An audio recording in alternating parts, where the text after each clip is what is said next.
Hey guys, what's up? It's your man Pete. So we finally got our stats and figures for home sales for the month of August, basically the last month of the summer vacation season. And it really didn't surprise me all that much because we knew that sales were going to be down. We knew that listings were going to be down because people are just not here. Everyone's out on vacation, on a cottage, or just, trying to get away from the city somehow. And I know this in working with my clients directly because there's just so few listings to look at. It's like you keep hitting refresh and over you're seeing the same stale listings over the past 2 months. And so it's kind of been a strange summer season, to tell you the truth, especially compared to last summer when we saw sales activity really starting to peak sort of around this time or the end of summer, because the pandemic really threw the timing off and it pushed all the sales activity towards the summer and the end of summer last year. Of course, I'm never going to use 2020 sales figures as a benchmark to compare any sort of stats and figures, but of course I didn't really expect sales to slow down this much. In fact, August was the second slowest month for sales activity for the entire year. So it was both August and January. So to me, it kind of felt like it was the winter time. It felt like it was the beginning of the year, the first month after a really long holiday season. So to me, it's understandable. I think a lot of people are worried that there's going to be another fourth wave of lockdowns and kids are going back to school and so forth. And everyone's just trying to soak in as much summer sun as possible. But yeah, overall, when the market slows down, it kind of feels like the month of January, where there isn't a lot of homes for sale. There are still buyers out there, but there's not as many because they know there isn't as much to look at. Then oftentimes what happens is you do get buyers who are really intense and fierce and they really want to get a deal done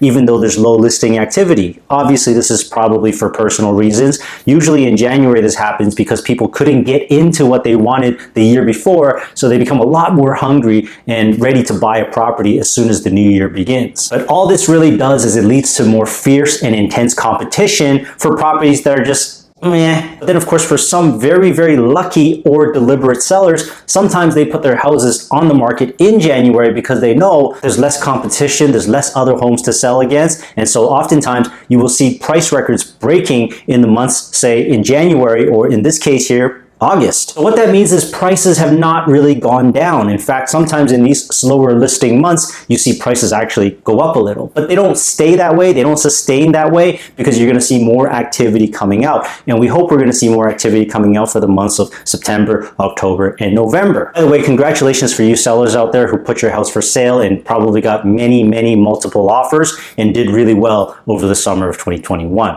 Congrats to you. So what happens next? So based on my past 10 years of experience, what usually follows is that prices do get sustained because, as we all know, prices don't really drop here in Toronto. They might drop a little bit if there's a peak season moment like January or August, but then we'll start to see more listings come to the market, right? And so there's more things to see, and then that in turn brings out more buyers as well too. But we definitely see a pickup in activity. We will not see it this slow like it was in the summertime. It's early September right now, and we're already starting to see the activity pick up as everyone comes back into the city and sort of sets themselves up for a new round. But the issue around this time of season is that it's generally a smaller window for you to get into a property. So because the spring season usually lasts anywhere from February, March, April, May to about June. So you get about 5 months of solid home buying and selling activity. We're not really talking about condos, we're talking about houses here because they go by the season and they go by the kids' school seasons. Then in the fall, you basically have half of September, October, and November, maybe a little bit of December. So generally it isn't as strong as it is in the spring, but it's definitely going to be stronger in the summer is what I predict over the next couple of months. So if you're a buyer, you will see more opportunities. So if you're a seller, you will see intense action coming towards your property, especially if it's nicely done and it presents well and it's priced accordingly. So again, the predictions are activity will pick up, fierce intensity of buying will happen again. There will be more buyers in the market and probably more inventory on the market. But if you really want to know what's going on a weekly basis, then you should definitely tune into our channel here at Selling Toronto so you can stay up to date on what's going on and make better decisions for your future simply by watching my channel and following our advice. Please be sure to poke that subscribe button for us. Give us a like. Feel free to leave us a comment. If you've got a show idea or a question about the market, feel free to post it there and I'll do my best to make a video about it. And then again, as always, if you're looking for immediate professional help, guidance, and advice, then you definitely want to give us a shout directly. Contact is in the description below or at the end of the video. Feel free to give us a shout. We would be happy to help you on your next journey of home buying or selling. So we'll see you guys in the next one and bye for now.